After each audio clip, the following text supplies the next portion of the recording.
नमस्कार दोस्तों, आज की तारीख है 21 अगस्त 2020 और देरी के लिए माफ़ी चाहते हैं बिकॉज़ कुछ टेक्निकल इश्यूज़ की वजह से हम कल भी अपनी वीडियो अपलोड नहीं कर पाए और आज भी हमें काफ़ी प्रॉब्लम हो रही है।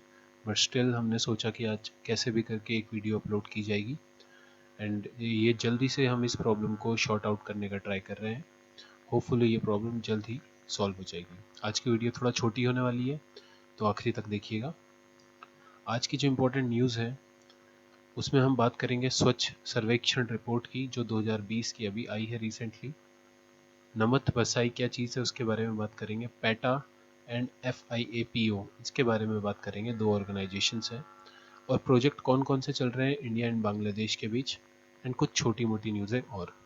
तो शुरुआत करते हैं अपनी पहली न्यूज़ के साथ। देखिए, स्वच्छ सर्वेक्षण की रिपोर्ट आ गई है एंड उसकी रैंकिंग रिलीज़ हो गई है। तो हमारे लिए सबसे पहले जानना ये ज़रूरी है कि कौन सी मिनिस्ट्री इस रिपोर्ट को रिलीज़ करती है। स्वच्छ सर्वेक्षण जो रिपोर्ट है वो रिलीज़ की जाती है union housing and urban affair ministry द्वारा। याद रखिएगा, union housing and urban affair ministry. Okay, ये इंपॉर्टेंट पॉइंट है। इस रिपोर्ट के अनुसार इस रिपोर्ट में देखिए दो कैटेगरीज में बांटा गया है। एक तो सिटीज़ की कैटेगरी में बांटा गया है। कौन सी सिटीज़? जो कि जिनकी पॉपुलेशन 10 लाख से ज़्यादा है, और एक कैटेगरी है जिसकी पॉपुलेशन 1 से 10 लाख के बीच में है। कुछ स्टेट को भी डिफरेंट कैटेगरीज में बांटा गया है तो उनकी भी थोड़ा बात कर लेंगे। पहले सिटीज़ का देखते हैं।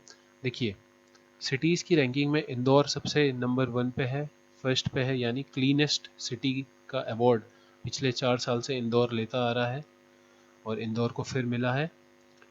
ये सिटी आती है एवब देन 10 लाख, जहाँ पे पॉपुलेशन है 10 लाख से ज़्यादा लोग इन शहरों में निवास करते हैं। तो ये टॉप 10 की सूची है जिसमें इंदौर पहले नंबर पे, सूरत दूसरे पे और नवी मुंबई तीसरे नंबर पे है। अगर हम बात करें हैं कि मोस्ट डर्टीएस्ट, तो इसमें मोस्ट डर्टीएस्ट आएगी बिहार पटना, यानी बिहार में जो शहर है पटना वो सबसे डर्टी सिटी की कैटेगरी में आया है और उसकी रैंक सबसे लास्ट में है। अगर हम बात करें 1 से 10 लाख के बीच में जो शहर आते हैं उनमें से अंबिकापुर, ये शहर पहले नंबर पे और मैसूर दूसरे नंबर पे आया है। नेक्स्ट हम देखते हैं कैटेगरी स्टेट वाइज। देखिए, स्टेट में छत्तीसगढ़ टॉप पे आया है, स्टेट ऑफ क्लीनलीनेस। इसमें क्या चीज़ देखी जाती है? इसमें जो लोकल बॉडीज़ देखी जाती है, ये जो स्टेट्स हैं, ये वाले जो इस कैटेगरी में है इधर पे, ये स्टेट में 100 से ज़्यादा अर्बन लोकल बॉडीज़ हैं। मतलब वो बॉडीज़ जो कि साफ़ सफाई का काम करती हैं, 100 से ज़्यादा है। ओके, तो यहाँ पे छत्तीसगढ़ पहले नंबर पे आया है सबसे क्लीनेस्ट में, एंड बिहार स्टेट जो है पटना की वजह से सबसे लोएस्ट नंबर पे स्कोर किया है। स्टेट जिनके जो ULBs हैं, that is urban local bodies हैं, वो ज़्यादा है, 100 से ज़्यादा। यहाँ पे तो क्या है, स्टेट्स ज़्यादा है, यहाँ पे अर्बन लोकल बॉडीज़ ज़्यादा है। तो झारखंड उसकी लिस्ट में सबसे पहले है और यहाँ पे अर्बन लोकल बॉडीज़ कम ही है। नेक्स्ट न्यूज़, एक छोटी सी न्यूज़ है, ध्यान रखिएगा, एयरटेल अथॉरिटी ऑफ इंडिया से रिलेटेड है। अभी ऑक्शन हुआ था कौन से एयरपोर्ट का? एयरपोर्ट का नेम है त्रिवंतनमपुरम इंटरनेशनल एयरपोर्ट। ठीक है, तो यहाँ पे ऑक्शन किस चीज़ का हुआ था? ऑक्शन इन द सेंस मैं कह रहा हूँ कि बिड लगी थी, बिका नहीं है, बिड लगी थी। और बिड किस चीज़ के लिए लगी थी? For operating and managing the airport authority of India. ठीक है, तो इस एयरपोर्ट, इंटरनेशनल जो एयरपोर्ट ये है त्रिवंतनमपुरम में, यहाँ पे बिड ऑर्गेनाइज हुई थी और इस बिड को एक्वायर किया है अडानी ग्रुप ने। Adani Trivandrum international airport limited, इस ग्रुप ने यहाँ पे बिड को सक्सेसफुली बैक किया है। एंड अब अगले 50 ईयर्स तक अडानी जो ग्रुप है वो इसको ऑपरेट करेगा और मैनेज करेगा। किसको? त्रिवंतनमपुरम इंटरनेशनल एयरपोर्ट को।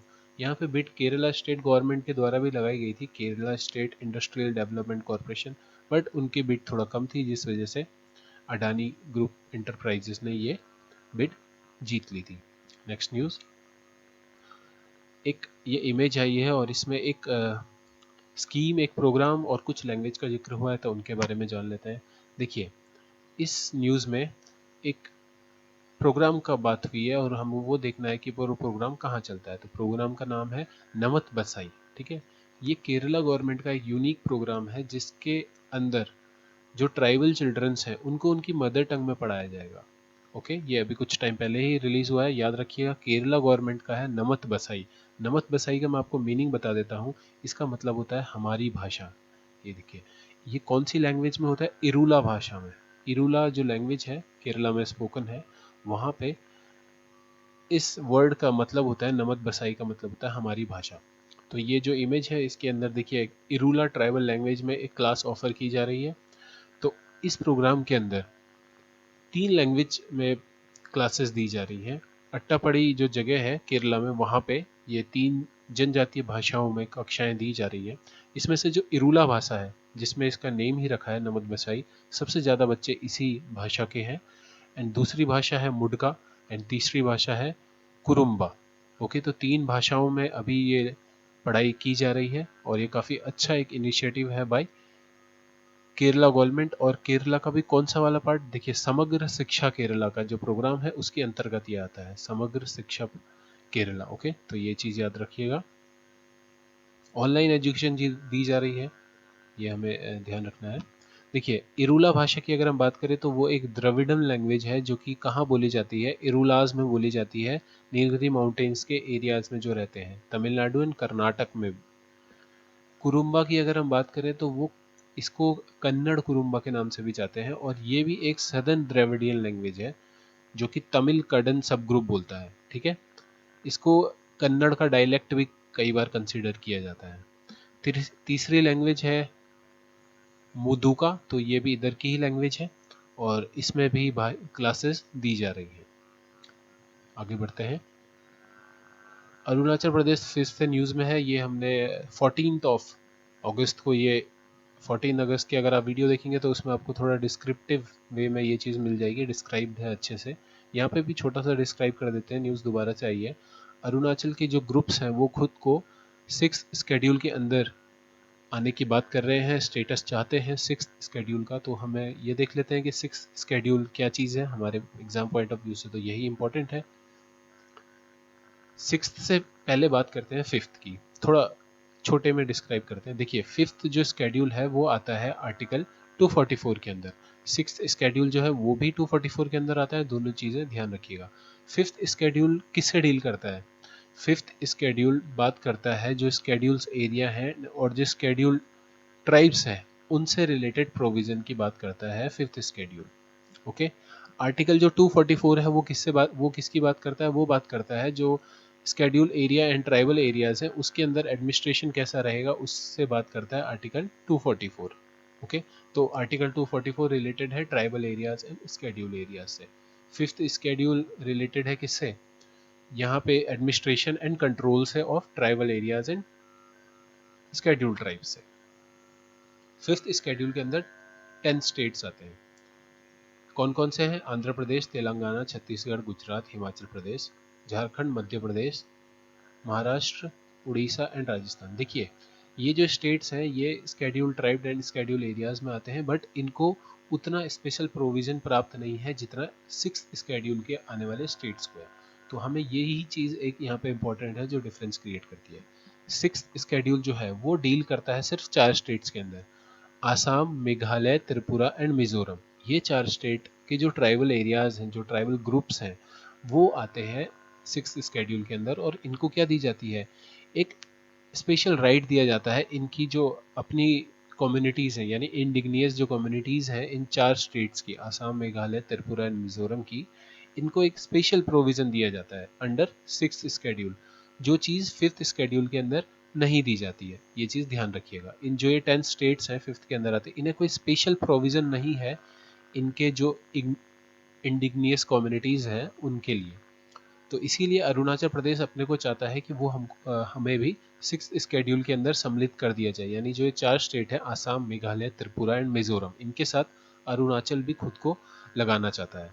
ओके, देखिए, 5th स्केड्यूल के अंदर जो ये फ्रंटियर स्टेट्स हैं जैसे भूटान, चाइना, म्यांमार, इनसे लगते हुए जो ये कंट्रीज हैं, इनसे लगते हुए जो स्टेट्स हैं वो कंसिडर किए जाते हैं, बट इनको वही मैंने आपको बताया कि स्पेशल राइट्स कम्युनिटीज़ को नहीं दी जाती।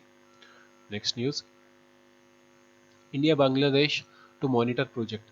अभी स्टार्ट नहीं हुआ है, बट एक मैकेनिज्म जल्द ही बनने वाला है, जिसमें जो प्रोजेक्ट्स इंडिया एंड बांग्लादेश के बीच में चल रहे हैं उनकी मॉनिटरिंग की जाएगी। तो हम वो देख लेते हैं कि जो प्रोजेक्ट्स हैं कौन कौन से हैं, क्योंकि अभी जो ये मैकेनिज्म है ये इस्टेब्लिश नहीं हुआ है। तो देखिए कुछ प्रोजेक्ट हैं जो इम्पोर्टेंट है और जो चल रहे हैं इंडिया एंड बांग्लादेश के बीच में। पहला है रामपाल मैत्री पावर प्लांट। ठीक है, इसके बारे में देख लेते हैं ये कहाँ पे बन रहा है। ये पावर प्लांट बांग्लादेश में बन रहा है, डिस्ट्रिक्ट कुलना में, और ये बांग्लादेश का biggest and largest power plant है। ओके, बनने वाला है जब कंप्लीट हो जाएगा। ये ध्यान दीजिएगा, ये सारे जो प्रोजेक्ट यहाँ पे लिखे हुए हैं 2021 तक इनकी डेडलाइन है, 2021 तक ये कंप्लीट हो जाने चाहिए as per the deadline. Rampal मैत्री पावर प्लांट, इसमें इंडिया की तरफ से एनटीपीसी एंड बांग्लादेश की तरफ से Bangladesh power development board, that is BPDP, ये दोनों मिलके इस प्रोजेक्ट को कंप्लीट करेंगे और ये प्रोजेक्ट बन रहा है बांग्लादेश में। इंडिया बांग्लादेश फ्रेंडशिप पाइपलाइन, ये दूसरा प्रोजेक्ट जो चल रहा है। ये फ्रेंडशिप पाइपलाइन किस चीज़ की है? ये डीजल की पाइपलाइन है। इस पाइपलाइन के through high speed diesel provide किया जाएगा। कहाँ से? आसाम से। आसाम नॉर्थ ईस्ट स्टेट जो आसाम है वहाँ से प्रोवाइड किया जाएगा डायरेक्ट बांग्लादेश में। ओके, और कौन सी रिफाइनरी इसको करेगी?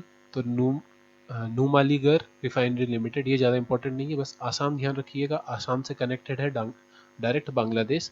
India Bangladesh friendship pipeline. Okay, ये हाई स्पीड डीजल करेगी। और आसाम से कहाँ?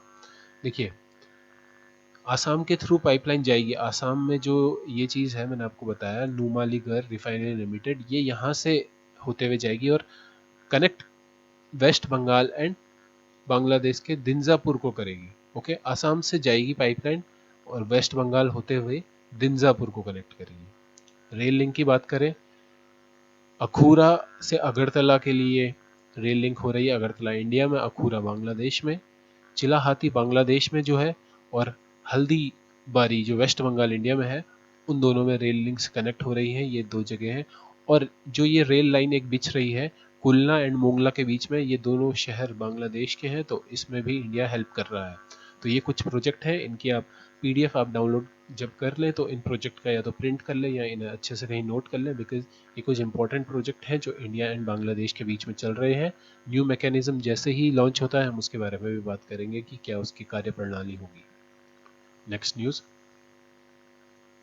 FIAPO एंड पैटा, इन दोनों की बात हुई है। ये अब सर्कस जो एनिमल है उनकी स्टडी का पार्ट बनेंगे। तो बात कर लेते हैं कि ये क्या चीज़ है और इनका काम क्या है। तो जो FIAPO है, that is federation of Indian animal protection organisation है। इसका काम मोस्टली इंडिया के जो एनिमल्स हैं उनकी हेल्प करना है, उनका प्रोटेक्शन करना है और कनेक्ट करना है ऑल ओवर जो इंडिया में एक्टिविस्ट हैं, animal activist, animal protection organisation, उनको आपस में कनेक्ट करना एंड जागरूकता फैलाना। रजिस्टर कब हुई थी? नवंबर 25 2010 में इंडियन ट्रस्ट एक्ट के अंदर ये रजिस्टर की गई थी। पैटा एक ग्लोबल ऑर्गेनाइजेशन है जिसका फुल फॉर्म होती है people for ethical treatment of animals. इसको बनाया गया था इनग्रिड न्यूक्रिक, जो कि एक महिला है, इनग्रिड न्यूक्रिक, ये इसके अभी इंटरनेशनल प्रेसिडेंट भी है। तो इन्होंने बनाया था अपने fellow animal right activist Alex Pacheco के साथ। एंड इन दोनों ने इस ऑर्गेनाइजेशन को कब बनाया था? 1980 मार्च में बनाया था। ये एक अमेरिकन एनिमल राइट ऑर्गेनाइजेशन है जो कि कहाँ पे बेस्ड है? नॉर्फलॉक एंड वर्जीनिया में बेस्ड है। इनका स्लोगन है animals are not ours to experiment on, eat, wear and use for entertainment or abuse in any other way. तो दो चीज़ ध्यान रखिए, पैटा एंड FIAPO, ये दोनों एनिमल राइट के लिए काम करती हैं, एनिमल प्रोटेक्शन के लिए काम करती हैं, एनिमल जागरूकता के लिए काम करती हैं। FIAPO इंडियन है एंड पैटा एक global American animal right organisation है। नेक्स्ट न्यूज़, अभी श्रीलंका से एक खबर आ रही है, बट अभी कंफर्म नहीं हुआ है ऐसा कुछ, बट थोड़ा श्रीलंका के बारे में देख लेते हैं। श्रीलंका से न्यूज़ ये आ रही है कि श्रीलंका अपना नया कॉन्स्टिट्यूशन ड्राफ्ट करने जा रहा है और उनका जो 19th अमेंडमेंट है उसको वो सबसे पहले एबलिश करेगा, रिमूव करेगा। तो श्रीलंका के बारे में फ़िलहाल ये चीज़ अभी कंफर्म नहीं हुई है, तो जैसे ही कंफर्म होती है हम अपने न्यूज़ बुलेटिन में इंक्लूड करते हैं। प्रेसिडेंट देख लेते हैं श्रीलंका के कौन है, कुछ इंपॉर्टेंट चीज़ श्रीलंका से रिलेटेड। प्रेसिडेंट हैं गोटाबाया राजापक्सा, प्राइम मिनिस्टर वहाँ पे महिंदा राजपक्षा हैं। नेशनल लैंग्वेज जो श्रीलंका में बोली जाती है सिन्हालीज एंड तमिल, 2 लैंग्वेज हैं वहाँ पे बोली जाती हैं। वाटर लिली नेशनल फ्लावर है श्रीलंका का। वॉलीबॉल नेशनल स्पोर्ट्स है एंड कैपिटल है कोलंबो। आज के डिस्कशन में इतना ही था। होपफुली आपको डिस्कशन पसंद आया हो। हम पूरी कोशिश करेंगे कि डिस्कशन लेट ना अपलोड हो एंड गैप ना आए बीच में, बिकॉज कुछ टेक्निकल इश्यूज अभी आ जाते हैं। हमें लाइट की प्रॉब्लम होती है कई बार, बिकॉज हम डेस्कटॉप से ऑपरेट करते हैं। तो आगे ऐसी कोई समस्या ना आए, हम पूरे प्रयत्न करेंगे। एंड इस छोटे से समस्या के लिए हम माफ़ी चाहते हैं। आप हमारे साथ जुड़े रहिए, हम अच्छी इन्फॉर्मेशन लाएंगे। और हमारा जो मोटिव है वो आप सभी लोगों को तो अब पता चल गया होगा कि अवेयरनेस फैलाना है कि कैसे करके हम न्यूज़पेपर को क्रैक कर सकें for getting our current affair part strong. And thank you so much. जय हिंद।